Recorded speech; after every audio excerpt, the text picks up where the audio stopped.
Okay, so the UFC just announced today a few really big title fights. We're going to have Sean Strickland versus Dricus du Plessis in January. Dricus du Plessis getting his much-deserved title shot over Khamzat Chimaev. Thank goodness for that. I wonder what they're going to do with Khamzat.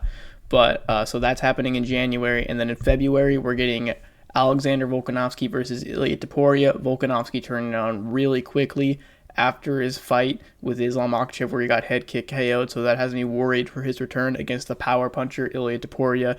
And then in March, we're going to have Sean O'Malley versus Chito Vera, because for some reason Chito Vera is getting a title shot after one win against Pedro Munoz, and before that he lost to Corey Sandhagen dominantly. Corey Sandhagen is on like a 3-fight win streak, and he's not getting the shot. Merab is on, I think, a 9-fight win streak, and he's not getting the shot. But we don't care about Merab. But Sandhagen deserved it over Chito. I don't know why Chito's getting the fight. That being said, it's still going to be a very exciting fight between him and O'Malley, I think. And so we're going to go over these three. I'm going to start with the nearest one, which is Sean Strickland versus Dricus du Plessis. I'm going to give you guys my predictions and breakdowns. You know the drill. So Strickland versus du Plessis. I am leaning toward Dricus du Plessis right now. That is possibly subject to change, but I feel like Dricus du Plessis is just a really dangerous matchup for Sean Strickland, and it's really hard for me to look past what Dricus did to Robert Whittaker. That being said, it's also hard to look past what Strickland just did to Adesanya. But I think styles make fights in the sport, as we all know, and Strickland is one of those guys who I feel like performs significantly worse when you're pressing forward on him versus letting him press forward against you. If you let him build up his momentum, he seems to become like unstoppable. And I think that's why he was such a good matchup for Israel Adesanya, or such a hard matchup for Israel Adesanya. Izzy is a guy who fights very passive. He tends to just back up a lot and throw like leg kicks and stuff. And I don't think you can back up against Sean Strickland, which I think is why he looked so good in the Adesanya fight. It was like a perfect matchup for him, and we just didn't know that going into it. Now we kind of have that understanding, and it makes sense because if you look at, say, his fight with Jared Cannonier, you can think what you want about the decision. Like, maybe it should have gone to Strickland, maybe not. I don't know. I thought Cannonier won when I first watched it. It was very close, but like, we all know Cannonier is not as good of a striker as Israel Adesanya, but he performed much better than Adesanya against Strickland, and I think it's because Cannonier is a guy who will march forward. And that's what he did the whole fight. He marched forward with absolutely no regard for for Sean Strickland's power. He didn't care. He just kept marching him down, trying to land his big shots. And I think Strickland he performs worse against guys that do that to him. And I think Dricus can do it just like Cannonier did. The difference being the Dricus is like younger and faster than Cannonier. He doesn't hit as hard as Cannonier. There's like less of a power threat, but there is still a power threat. And he's not as technical of a striker as Cannonier either, but he's going to have the like speed and athleticism advantage. And I think if you're marching down Strickland, who's not the fastest guy, and you're marching down like Cannonier did, but you're faster than Cannonier and you're longer than Cannonier, you're going to pose a real threat to Sean Strickland. And Sean Strickland's chin isn't made of granite. He has a good chin, but he's been knocked out by Alex Pereira. He's been I was going to say he's been hurt. He hasn't really actually been hurt that much. He got a little wobbled at the end of the Cannonier fight. Generally, you don't see Sean Strickland get hurt. He has really good defense, so you don't see him get hit that clean that often. But I do think that Dricus du Plessis has the ability to march him down and land those shots on him. And even if he doesn't, he also has a grappling threat. I'm not sure if he's a better grappler than Sean Strickland. I would assume he probably is, the way he dealt with Whittaker in the grappling. Even if he's not as good of a technical grappler, the dude is so physically strong. I mean, he got Whittaker down basically by just muscling him down. He had like a pretty basic judo throw on him in that first round, and it was just all power. Like, the dude is very strong. And Strickland doesn't look like the most physically elite guy in the middleweight division. He's not like the most shredded, most jacked looking guy there. He's not the biggest. Dricus du Plessis is really big. He's really strong. He hits hard. He has good grappling. I just feel like he should be able to win this fight. The only thing that I could see being a problem for him really is Strickland is he's a very good boxer. He has really good disadvantage, and he's really hard to hit, and he might be able to make Dricus like whiff a lot in those first few rounds and gas out. And if he gasses out and then Strickland can start to put the pace on him, Strickland could probably, beat him up those last 3 rounds or 3.5 rounds to a decision victory. But we don't really know where Dricus' cardio was at after his nose surgery because he didn't go the full 3 rounds with Robert Whittaker. I'm just going to assume his cardio is definitely better than it used to be. And I don't think this fight's going to go past the first couple rounds, though, to be honest. I am going to pick Dricus du Plessis to get like a ground and pound TKO in round 2. The same round that he finished Whittaker in. I don't think it's going to look like the Whittaker fight, but I just feel like Dricus du Plessis is going to get it done. I think he's going to be the middleweight champion as much as I like Sean Strickland, and I would like to see him stay champ.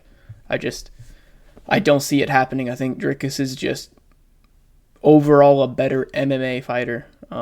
So yeah, next fight to talk about, Alexander Volkanovski versus Ilia Topuria. I'm very worried for Alexander Volkanovski in this fight. Topuria hits really hard, and he's a really good boxer, and he's fast, and he's the next generation. He's young. Volkanovski's like 36, and he's turning around very quickly after getting knocked out with a head kick. I worry about his chin going into this fight. If this fight was pushed back an extra 2 months, I would have much more confidence in picking him. As it is happening in February, I'm worried, but I am still going to lean toward Volkanovski. I just feel like it's one of those situations similar to the fight we just talked about where he has more ways to win. Dricus du Plessis, like I said, against Strickland, he can grapple and he can strike. Volkanovski could probably outstrike Ilia Topuria. He's going to have longer reach. I think he's got like a 3-inch reach advantage, and they're the same height. He doesn't usually have that much of a length advantage on his opponents because most of the guys he fights, even if they have shorter reach than him, they're taller. This is a guy that's like close to his size, and he has the longer reach. So, and I think he's a better technical striker overall. He's probably not quite a better boxer. I think it's very close. His defense is probably better than Topuria. Topuria's got better boxing offense. He's got better power. I think Volk is smarter. I think they're probably pretty comparable in speed. Volk's pretty fast. It's hard to say who has a better chin because we've actually seen Topuria get hurt real bad when he fought at lightweight against Jai Herbert. I believe it was Jai Herbert. He got like dropped with a head kick, and I think he got wobbled really bad again in that fight with like a right hand. So he might not have the best chin, but that was a lightweight who probably hits harder than Volk. But still, it's a really competitive fight, I feel like. And I do worry about Volk's chin coming off of that previous performance, but I'm trusting in his fight IQ. I'm trusting in his just overall skill set. He's so well-rounded. Just because he lost this fight to Islam doesn't take away from the fact that Volk is one of the best fighters we've ever seen in the sport. I think it's easy to forget how good someone is when they're coming off of a brutal loss. I'm trying not to let that loss taint my view of him too much because he is an amazing fighter. He is, up until that loss, everybody was agreeing he's the best fighter in the world right now. He's still top 3 best fighters in the world right now. I would say he's still the second best fighter after Islam. Now we figured out Islam is better. It's not really there's no shame in being second only to Islam Makhachev. Islam Makhachev is also an amazing fighter. So yeah, I trust Alexander Volkanovski to get it done, but I do worry about his chin. I wouldn't be surprised if he gets knocked out by Ilia Topuria, but I think he'll get it done. I think he's going to get it done by decision. I don't see him finishing Topuria. I don't think Topuria will kind of fold later in the fight like Yair did. Yair kind of looked done after he got stung with that right hand from Volkanovski, and then he got picked up and dunked on the ground. He just kind of showed up. He looked like he didn't want it anymore, and I don't think Ilya is that kind of guy. I think Ilya is going to want it the whole time, and he's going to swing as hard as he can swing for the whole 25 minutes. It should be a great fight. I think this will probably be the most entertaining fight out of these title fights that got announced. So I'm going to go with Volkanovski by 49-46 decision. I think he'll just outpoint Topuria. He'll just show to be the more intelligent and more experienced fighter, and he'll get it done. All right, last one is Sean O'Malley versus Cheeto Vera. I'm picking Sean O'Malley. The only way I see Cheeto winning this fight is if he gets some kind of crazy knockout, which he is capable of because it's Cheeto Vera. He's one of those guys that can be losing 4.5 minutes out of a 5-minute round and then hit you with a weird sweet chin music kick like he did against Rob Font, or he'll lose 4.5 minutes of the round against Dominic Cruz and then land the perfect right hand down the pipe and put him down, or the head kick that knocked him out. Like, he's one of those guys who can be losing a whole fight and then turn it around with one shot because he has like ridiculous power for a bantamweight.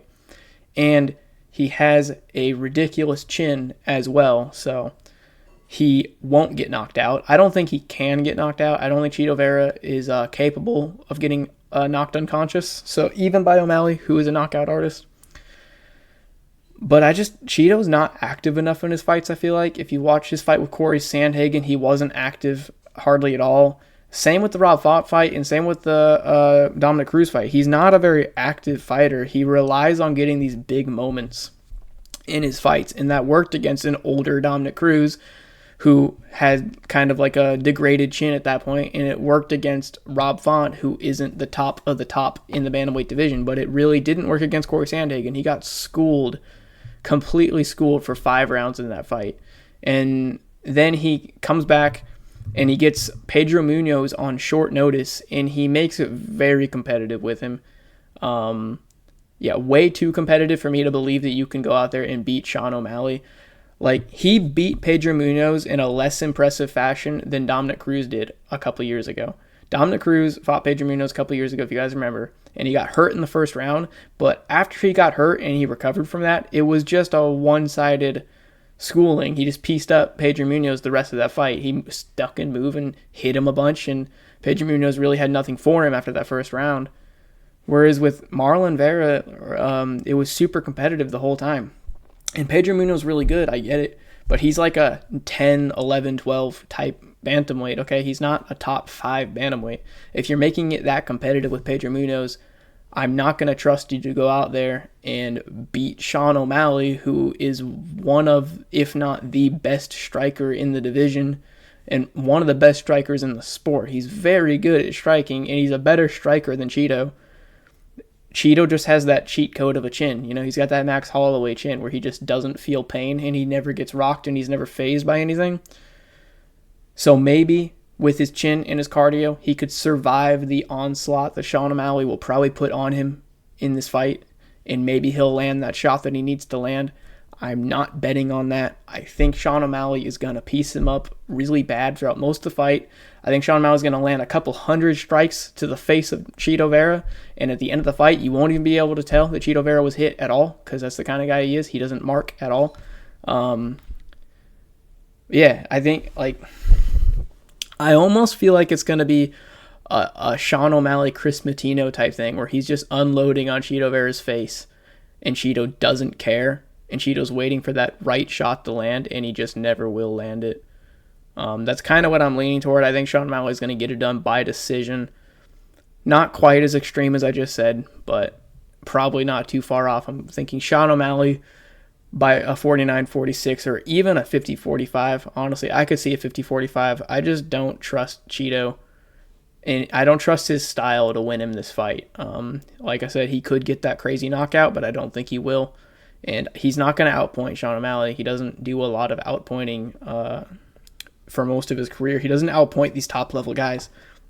He couldn't outpoint Rob Font, really. He just landed these big shots that dropped him, and he was getting outpointed by Dominic Cruz, and then he landed the big shot that knocked him out. So, yeah, I don't trust that he'll land that big shot on Sean O'Malley. It's possible, but I don't think it'll happen. Sean O'Malley, 49-46 or 50-45. Anyways, if you guys enjoyed the video, let me know what you think in the comments below. Hit the like button if you want, or hit the dislike button if you want. That's cool too. If you could subscribe, that'd be cool. I appreciate it. Thank you for watching. I will talk to you guys later. Goodbye.